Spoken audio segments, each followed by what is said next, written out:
Finn is a model train repairman when a sudden noise catches his attention. Curious, he checks and is devastated to find his best friend has passed away unexpectedly. Standing at just 4 feet 5 inches tall, Finn faces stares wherever he goes and keeps to himself. When shopping at the supermarket, he can always hear people whispering about him. Even though he's grown used to the mockery, it still stings. Miss. Paper or plastic? Paper. Sorry. I didn't see you. Yet Finn rarely argues. He knows only inner strength can shield him from such slights. Still, his friend's death leaves him feeling utterly alone.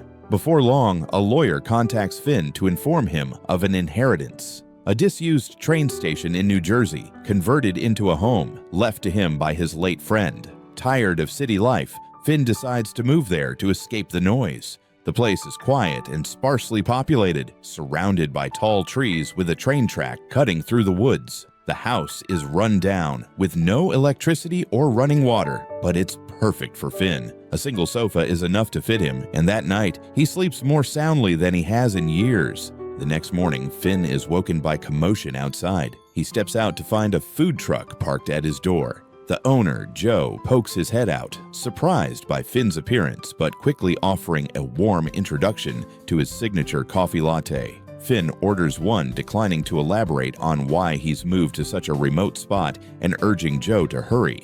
Thrilled to see a new face after so long, Joe hands over the coffee and introduces himself. Their acquaintance begins. On another shopping trip, Finn encounters a swerving car. The driver, distracted by a phone call, doesn't notice him. Just as the car is about to hit, Finn dives into the bushes. The driver, Olivia, gets out to help, but slips and falls. Though shaken, Finn isn't angry and refuses Olivia's offer of a ride. Inside the supermarket, the owner stares at Finn curiously and snaps a photo of him while he's choosing items. Finn can only manage an awkward smile. On his way back, he runs into Olivia again. This time, she spills coffee on herself, screaming in pain as the hot liquid burns her, and the car swerves toward Finn once more. He ducks into the bushes again. Olivia hurries to explain and offers a ride yet again, but Finn suspects she's doing it on purpose and turns her down. Finn enjoys solitude, often walking along the train track, soaking in the natural scenery and escaping the chaos of people. During one walk, a little girl follows him, mistaking him for a peer. But when she gets a good look at his face, she gasps and runs away. Finn smiles bitterly. He's used to it. That evening, there's a knock at the door. Finn opens it to find Olivia standing there. "No car this time. You're safe," she jokes, holding a bottle of wine. As they drink, a phone rings. Finn doesn't have a landline, so Olivia realizes it's hers. It's her ex-husband calling, and she ignores it. Finn doesn't ask questions. He wants no extra entanglements. Olivia notices a cabinet and tugs at a drawer, which collapses immediately. Finn rushes to help. Slightly drunk, Olivia sits on the sofa and asks about the house. Finn tells her it was left by his friend Henry. When did he die? 3 weeks ago. I'm sorry. My son Sam died 2 years ago. Finn doesn't offer consolation, but he understands. They share a similar pain. Olivia sleeps on the sofa that night, leaving Finn to curl up in the bathtub. The next morning, she panics when she realizes where she is and hurries off, right into Joe's line of sight. Olivia often buys coffee from Joe, who's been pursuing her without success. Seeing Finn, a newcomer, spend the night with her, Joe gets the wrong idea. He brings Finn a free coffee and teases, "What's going on?" I've been here for 6 weeks. I don't get 2 words out of her. You're here 24 hours at sleepover time? Just then, Olivia's forgotten phone rings. Joe picks it up and hands it to Finn, pestering him for details about the night before. Finn refuses to answer, and Joe leaves to attend to a customer, calling over his shoulder. Hey, listen, if you guys do something later, can I join you? We're not gonna do something. Okay, but if you do? Okay. Cool. Hey. Good man. Finn initially thinks it's a joke, but hearing Joe repeat it, he feels the sincerity. For a moment, his weary heart feels a flicker of comfort. Later, Finn drops Olivia's phone off at her door and leaves quietly. Finn visits the library and startles the librarian when he walks out with books.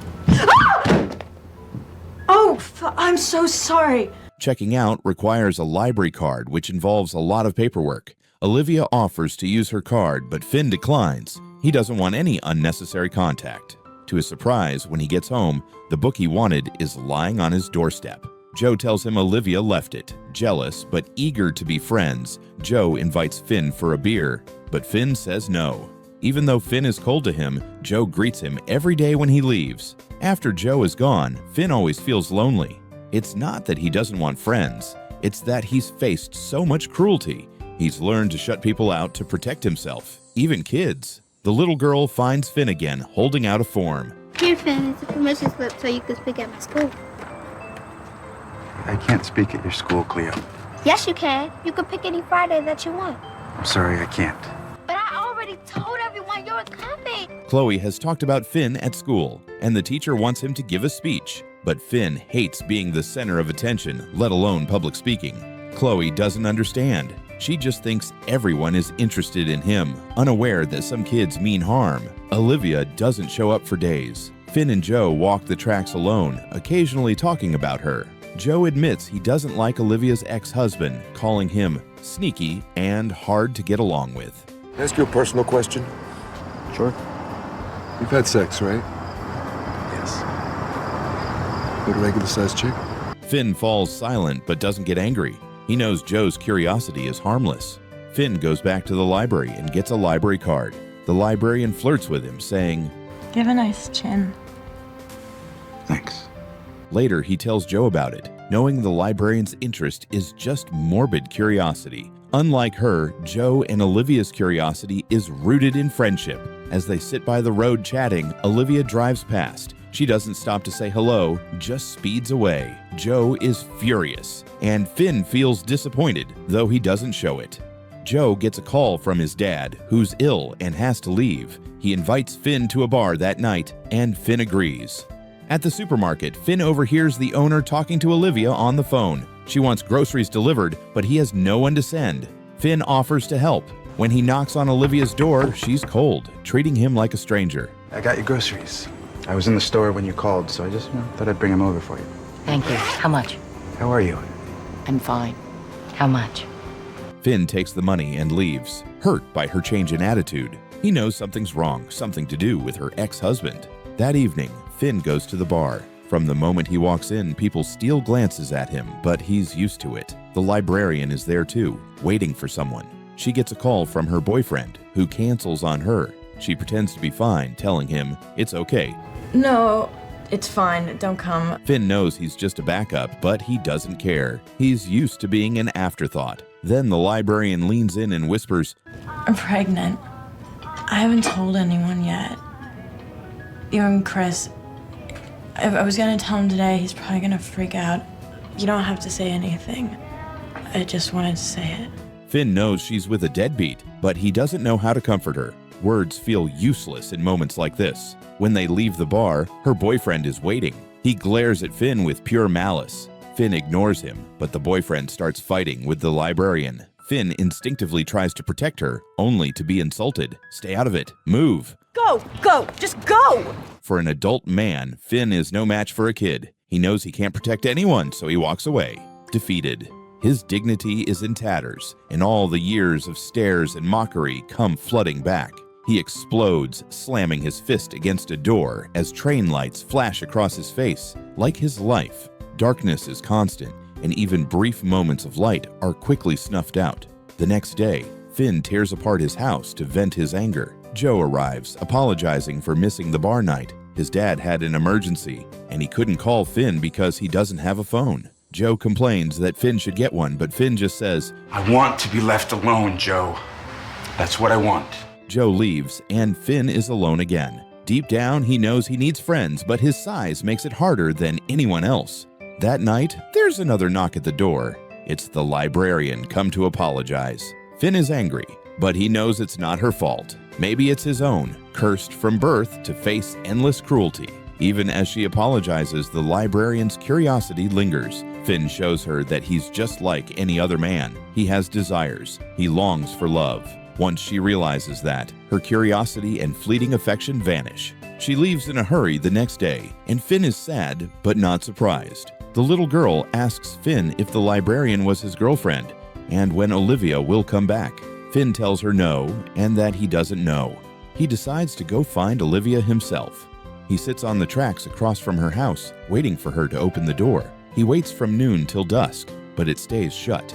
The next day, he hears her yelling at her ex-husband on the phone. He goes to check on her, but she snaps. Olivia, Go away. you okay? I don't want you here, Finn. Go away. Please, Olivia, just... Look, I'm not your fucking girlfriend or your mother, all right? When people are this angry, they don't want an audience. Finn walks away, heartbroken. He goes back to the bar and gets drunk. Tired of the stairs, he climbs onto a table and shouts, Here I am! Take a look. He storms out, stumbling onto the train tracks. He falls, and as the train approaches, he smiles, a sense of peace washing over him. He's dreamed of this moment. Life has been so painful. Death feels like a relief.